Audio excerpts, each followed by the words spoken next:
Y me llama muchísimo la atención la forma en que hace el doctor David Suárez Tamayo su presentación. No es altisonante.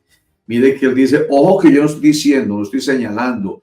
No, porque para muchos, lamentablemente, en estos momentos que vivimos tan aterradores de polarización en nuestra ciudad y en nuestro país, cuando uno no está de acuerdo con lo que hace el otro, lo que hace es levantar la voz. Y lo que hace es, al levantar la voz, dejar caer los argumentos, dejar caer su capacidad de raciocinio, su inteligencia. Algunos gritan, peor realmente para el discurso de los que gritan porque no cumple su propósito.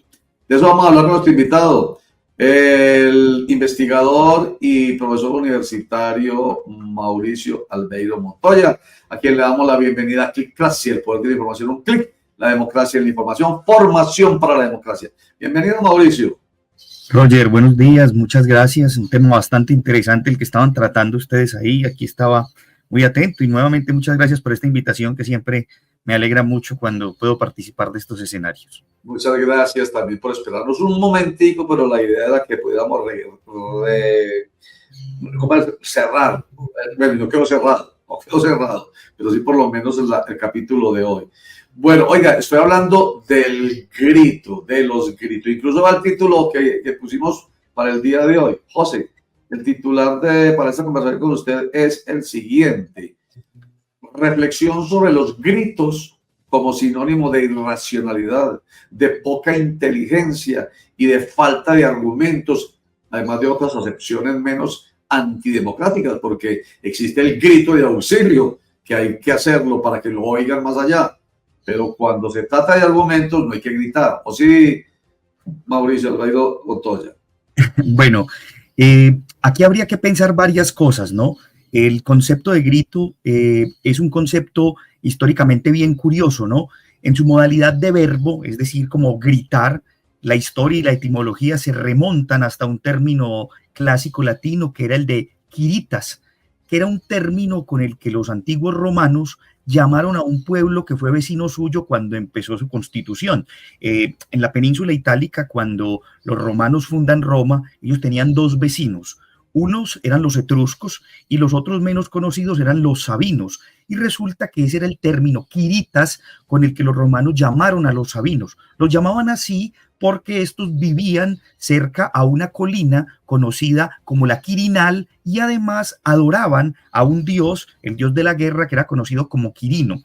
Estas formas fueron evolucionando hasta un punto en que un historiador romano, Marco Terencio Varrón, dijo que se popularizó en Roma una expresión que era pedir ayuda a los quiritas. Lo que quería decir era pedir ayuda a los sabinos.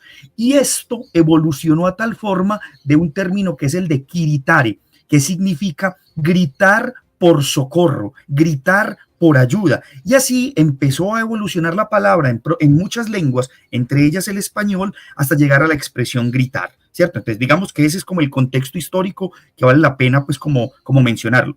Pero aquí podríamos dar varias acepciones. Claro, existe la acepción aquella de que se dice que el grito es siempre asociado a la irracionalidad, que el que grita entonces no tiene argumentos y que por ende entonces lo que quiere es imponer una idea. Esa es una acepción válida, que es la que más reconocemos. Pero también existen dos acepciones que pueden ser curiosas. Una, por ejemplo, el gran orador o el buen orador también puede usar el grito, puede usar la cadencia, puede usar la fuerza para hablar, para que sus argumentos calen más y tengan mejor, digamos, impacto. Por eso no en vano se habla de los grandes oradores, y muchos de esos grandes oradores, algunos utilizan el grito, utilizan la fuerza, utilizan la potencia, utilizan arengas. Y eso no es negativo, es una forma también de acercarse a su público, en ese sentido, con argumentos. Y también digamos que existe una tercera, muy asociada pues a esta segunda, que está pensada como ese grito que es necesario. Porque como lo dice de alguna manera, pues ahorita podemos colocar algunos ejemplos de la historia, hay gritos que son necesarios, ¿cierto?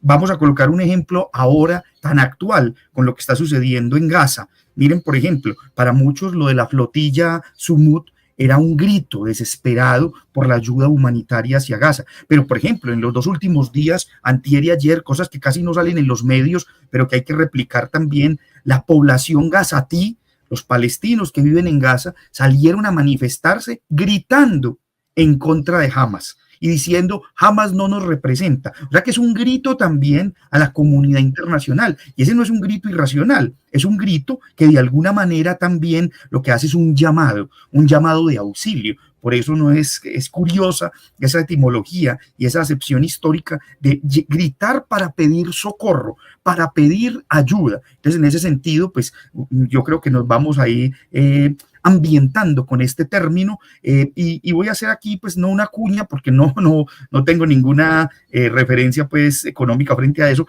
Hace poco se presentó en la Fiesta del Libro de Medellín un libro llamado Los Gritos, de Andrés Arias, un periodista bogotano, que a mí me llamó mucho la atención, que ya lo leí y que por eso incluso nos llevó pues a mi compañero y a mí, que son los que hacemos pues a mi colega Fernando y a mí a pensar en Los Gritos, porque esa obra llamada Los Gritos se refiere a una época de la historia de Colombia que fue la época del general Rojas Pinilla, ¿cierto? Que podríamos decir también en sus manifestaciones tanto, miren qué curioso eso, ¿no?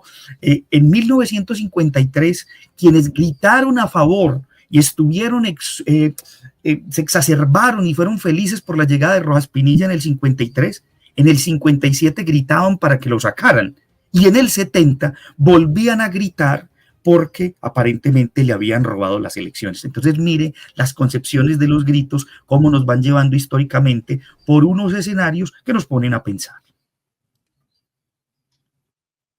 En esos días hablábamos exactamente de eso, hablábamos con un especialista en comunicación no verbal sobre la vehemencia. No utilizó usted la palabra, yo la utilizo cuando se refiere usted a grito, el grito cuando se utiliza como cadencia en un buen orador. Yo, para diferenciarla del grito, del grito, aunque suena, no sé si se entiende claramente, pero altisonante, ruidoso, ¿cierto? Es demasiado ruidoso, y si es ruidoso es fastidioso, y si es fastidioso usted tiende a taparse los oídos. Entonces, si se tapa los oídos, finalmente no escucha. Entonces, distinto a la vehemencia, que es levantar el tono, ¿cierto? No altisonante, ruidoso, sino levantar el tono de manera consciente, incluso en el manejo de las cadencias que debe tener un buen orador, que sube y baja dependiendo de su intención. Entonces, decíamos en estos días, eso es muy distinto. Pero es que estamos muy enseñados a la gritería. La vemos hoy en día en el Congreso de la República. La vemos aquí en el Consejo de Medellín, que quien toma la palabra cree que si levanta la voz y grita, ¿cierto? Incluso si levanta los puños, claro que también hace parte de la puesta en escena, ¿cierto? Teníamos como ejemplo a Luis Carlos Galán, que levantaba el puño, pero él no era gritón, era vehemente. Entonces, ahí la gran diferencia, Mauricio, que usted también la plantea, pero quería retomarla para que sepamos que realmente el que levanta la voz no quiere decir que grita, si lo que está diciendo se fundamenta en argumentos, en la razón, y muestra la inteligencia, porque los otros gritos usted lo ve y dice, uy, ese estridente no es una persona inteligente.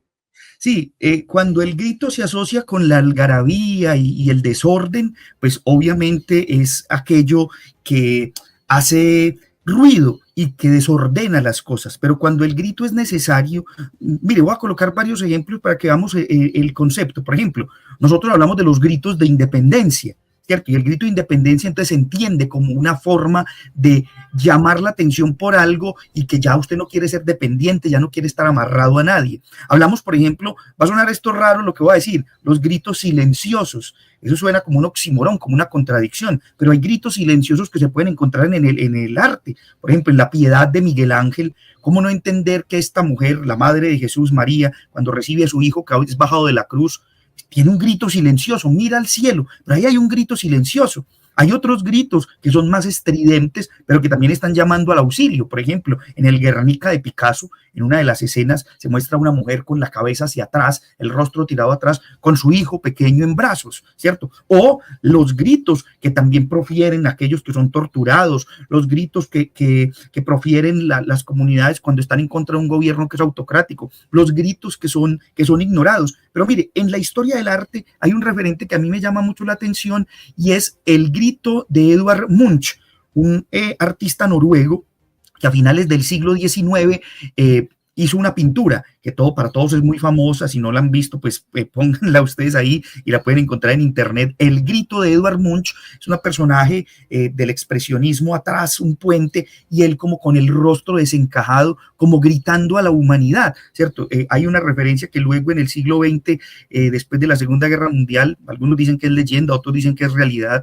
Un hombre en un campo de concentración se arrodilla, mira al cielo y grita: ¿dónde está Dios? ¿Cómo es posible que si está pasando esto, Dios dónde está? ¿Cierto? Entonces es un grito de auxilio, es un grito de desesperación, y ese grito de Edvard Munch, pintado a finales del siglo XIX, es un grito que también nos hace ver que cuando la gente está gritando es porque está pidiendo por algo. Hay una situación como de desesperación, como que fuera a pasar algo, y yo creo que Munch fue, como podríamos decir, como profético, porque claro, estaba gritando por la desesperación de un siglo XX que nos iba a traer 2 guerras mundiales, que nos iba a traer la bomba atómica y que nos iba a traer un montón de situaciones de desequilibrio y situaciones de violencia, pues que el mundo entero vivió. Hoy creo yo que estamos a puertas, otra vez esta situación se reactualiza, ¿sí?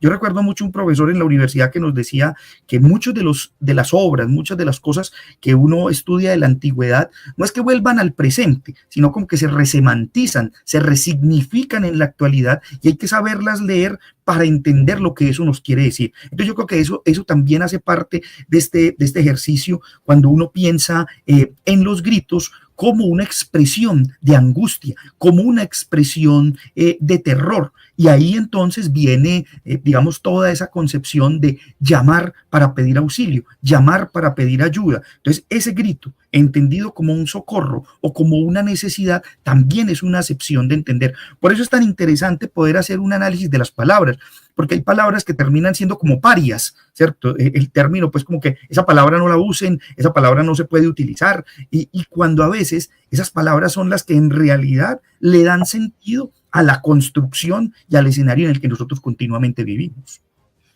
Mauricio, qué bueno tenerlo de nuevo aquí en Clic, gracias al poder de la información. Aunque digamos que hay 2 corrientes, no sé si el análisis sociológico o psicológico, usted me lo aclarará. Pero, por ejemplo, hay una corriente que dice que el grito es necesario para los políticos porque el grito acude a las emociones, y que un político lo que genera en su público, o lo que quiere generar en su público, son emociones más que raciocinios, y por eso grita y por eso utiliza ciertos términos que el público asume como propios. Y hay otros políticos, entre ellos Ignacio Ramonet, dice, pero hay otra antítesis de ese asunto, y él explica muy bien el asunto de Fidel Castro. Fidel Castro nunca alzaba la voz, siempre en sus discursos era muy pausado, pero generaba una inmensa credibilidad en su público. Incluso gran parte de la revolución cubana se sostuvo no por la figura del comunismo, sino por la figura de Fidel. Entonces, ¿usted cómo lo ve en la actualidad, esas 2 diferencias tan marcadas frente al discurso político?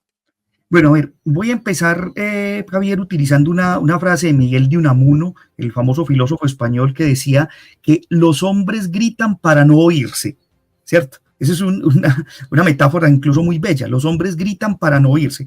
Claro está que el grito es un elemento como una forma de ánimo.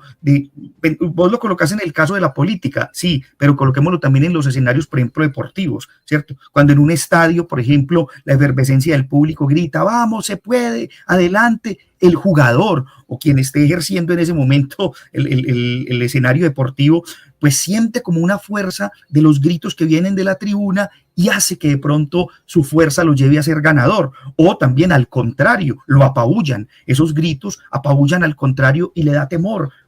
Muchas veces nosotros hemos escuchado entrevistas de jugadores cuando se les dicen, bueno, ¿cuál es el peor estadio en el que ha jugado? ¿Cuál es el que más miedo tienen? Les dicen, no, es que cuando uno entra y la gritería lo apabulla a uno. Claro, entonces eso hay un escenario ahí, yo creería también que psicológico.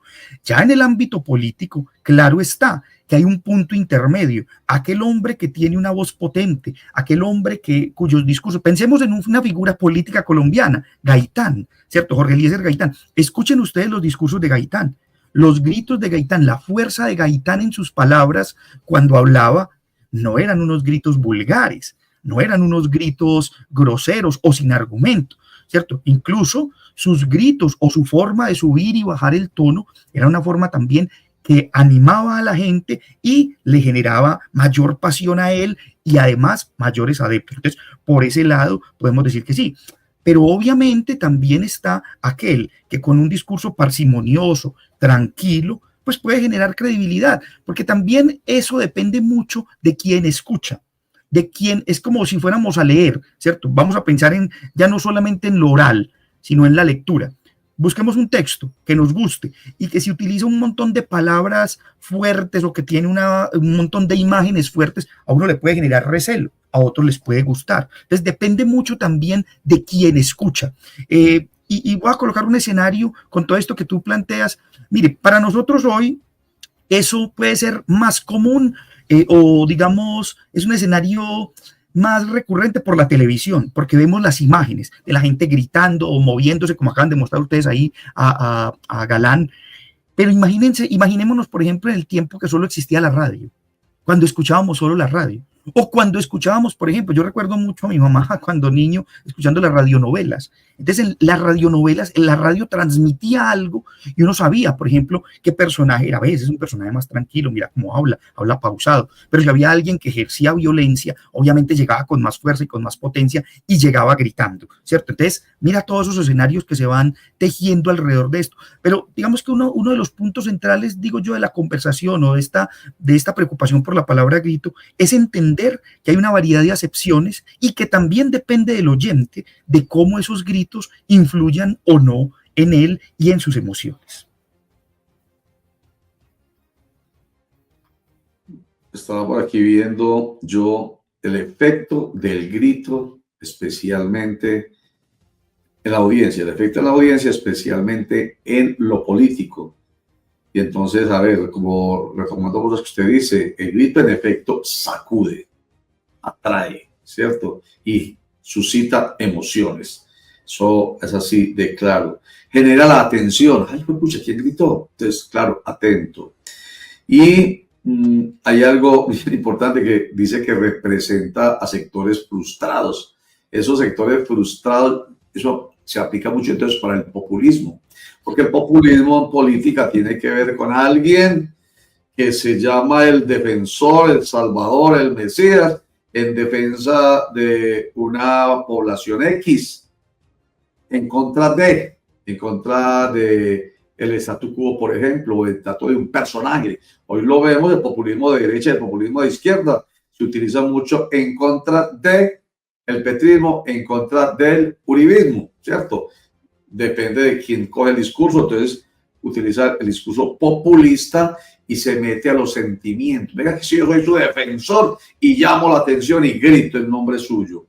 Mira, Roger, una cosita con eso que estás diciendo que lo pongo en dos escenarios.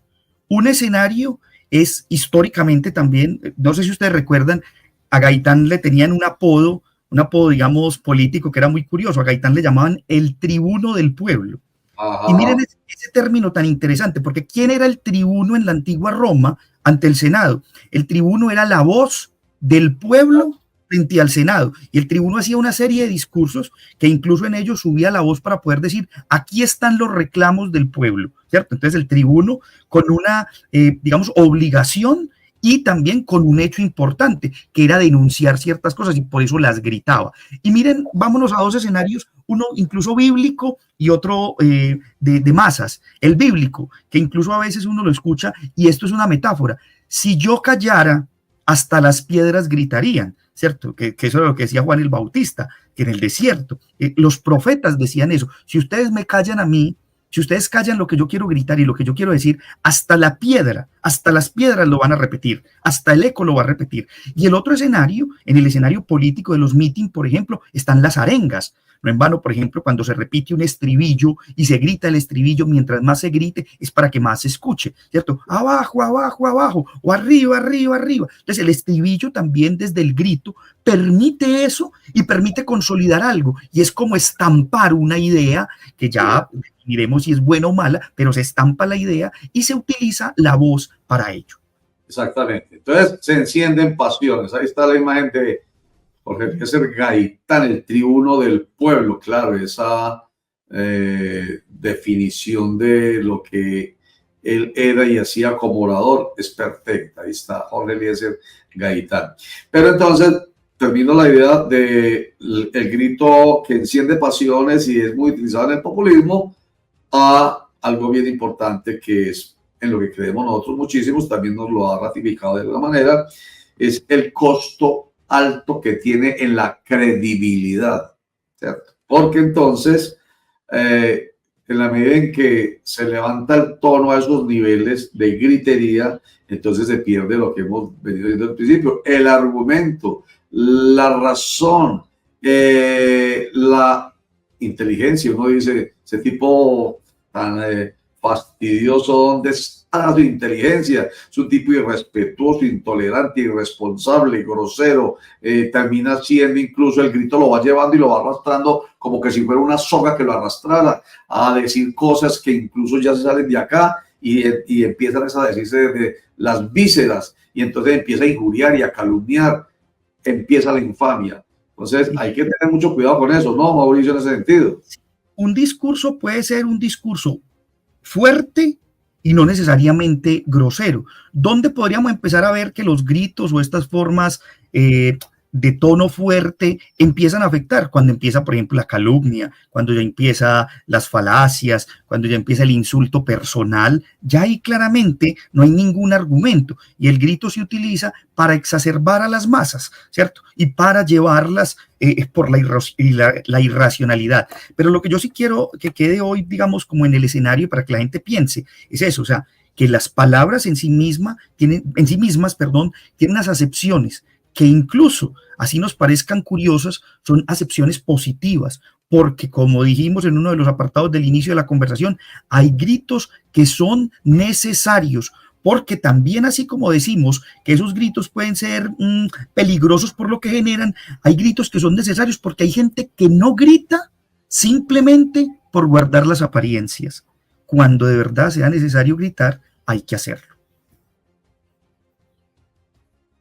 Mauricio, ¿cómo se ha manejado ahora, cómo manejan los políticos ahora el discurso cuando se pasó de la plaza pública? Ya la plaza pública, digamos que es un escenario casi que anacrónico, arcaico, muy poquito lo utilizan a los medios digitales, donde casi que la comunicación es personal y han privilegiado más el lenguaje no verbal, los planos de cámara, los tiros de cámara y las gesticulaciones a la misma expresión hablada. ¿Usted cómo ve ese cambio y si ha incidido o no ha incidido?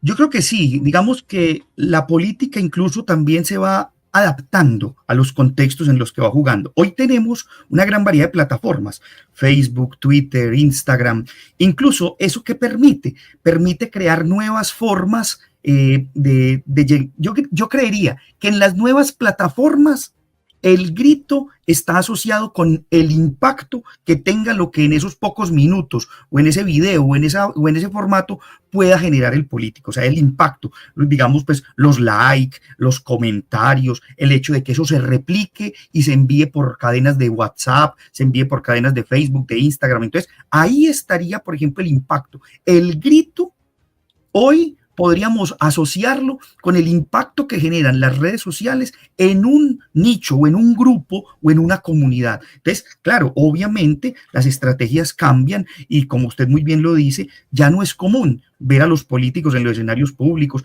aunque todavía se utiliza, ¿cierto? Salen a la plaza pública o al balcón presidencial o a algún lugar o en un evento masivo, se manifiestan y son o aplaudidos o sus gritos son de apoyo o hay gritos de rechazo, ¿cierto? Entonces, eso también, yo creo que en ese sentido los políticos también se han sabido cuidar, porque saben que en ciertos escenarios, si tienen unos adeptos, pues obviamente van a recibir gritos de apoyo, pero si van a una plaza pública donde saben que se pueden enfrentar a un abucheo, pues tampoco para su imagen va a ser popular. Entonces, por ende, apelan a estas otras redes donde lo que van a recibir son gritos desde otra perspectiva, y esos gritos van a estar asociados con el impacto. Yo lo relaciono mucho con esto. Digamos que cuando uno, digamos una película, ¿cierto? Una película puede recibir o no el beneplácito de un público, y puede ser que una película salga convirtiéndose en un fiasco o en una ópera prima, por ejemplo, y la gente salga aplaudiéndola, comentando sobre eso, ¿cierto? Porque hoy por hoy es el voz a voz lo que se termina diciendo, y ese voz a voz también está asociado pues a la internet, a las redes y cómo se juega. Entonces yo diría que el grito hoy está en una forma pensado en el impacto que ese personaje o esos personajes generan desde las nuevas plataformas. En todo caso, el que grite, y sobre todo en política, lo tiene muy claro, sabe qué es lo que busca, eso no tiene vuelta viva, eso no es... bueno, hay gente que es gritona porque sí, ¿cierto? Por naturaleza. Entonces, vamos a ver aquí, Mauricio Montoya, y amables internautas y televidentes, un ejemplo de persona gritona e insultadora o insultante. Estamos hablando del finado ingeniero Rodolfo Hernández. ¿Cómo lo vemos? Veamos. Aló. Grabe todo lo que le dé la puta gana. Eso no me encarama a usted ni con esa maricada. Grabe todo lo que le dé la puta gana. ¿Por qué usted no se calma? No me calmo, porque usted no tiene una reunión con usted, con mi esposa también, y usted comprometió una serie de cosas y nunca ha cumplido ese tipo de compromisos que hizo tampoco. Entonces, ¿por qué no se calma? Entonces y miramos a ver cómo se consigue un tipo de cosas sobre el conjunto residencial, pero bajo esos términos no se puede. Nos vamos a ver es como hombres, hijo de puta. Alístese. No tenemos que, precisamente, se siente el ruido, ¿cierto? Se siente el ruido, la estridencia. Y con un pedazo usted no tiene que escucharse 10 minutos con menos de un minuto ya siente la estridencia, ¿no, Mauricio? Mira lo que decíamos ahora, cuando el grito ya pasa al insulto, a lo personal, y ya es unas palabras soeces, y no hay listo, venga, yo me calmo, déjeme hablar, ¿cierto? Porque cuando usted llega, por ejemplo, a gritar y a señalar, y ya empieza el insulto, ya la cosa es otra. Y así estamos hablando de la irracionalidad, y así estamos hablando de una persona que sabe que no tiene argumentos, o una persona que sabe que se siente culpable y que lo que está haciendo no está bien, y la única forma es el grito y el insulto para tratar de apabullar al otro, que puede ser que tenga la razón, ¿cierto? No digo que la tenga, pero que puede ser que la tenga, porque el otro está tan desencajado, el otro está tan desorbitado, que no le sirve sino gritar con el insulto. Mientras que si ustedes ponen otro discurso, pongan un discurso de Gaitán o escúchense un discurso de Gaitán, los internautas y los que nos están viendo acá, se van a dar cuenta que es una cosa totalmente diferente. Hay fuerza, hay potencia, pero hay argumentos en lo que se está diciendo. La misma figura de Galán que ustedes han puesto allí, o incluso, hombre, por eso es tan interesante el manejo del lenguaje y lo que decía ahorita uno de los compañeros, lo verbal y lo no verbal.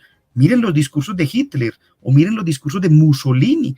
Recuerden ustedes que Mussolini era comunicador social, era periodista antes de vincularse a todos los asuntos de la política. Entonces sabía muy bien cómo se manejaba no solo el lenguaje verbal para atraer a las masas, sino también el lenguaje no verbal. Pongan ustedes un ratico de una procesión o de uno de los mítines donde los camisas negras pasaban por Italia y donde Mussolini estaba parado en un balcón, para que vean ustedes las gesticulaciones que hacía Mussolini al momento de ver todo eso y el llamado. O sea, su solo rostro ya era una forma de gritar algo, de decir algo. Es como a veces cuando le dicen a uno, usted está tan callado, pero parece como que le salieran letreritos que quisiera decir un montón de cosas. Entonces, esos también a veces son los gritos necesarios.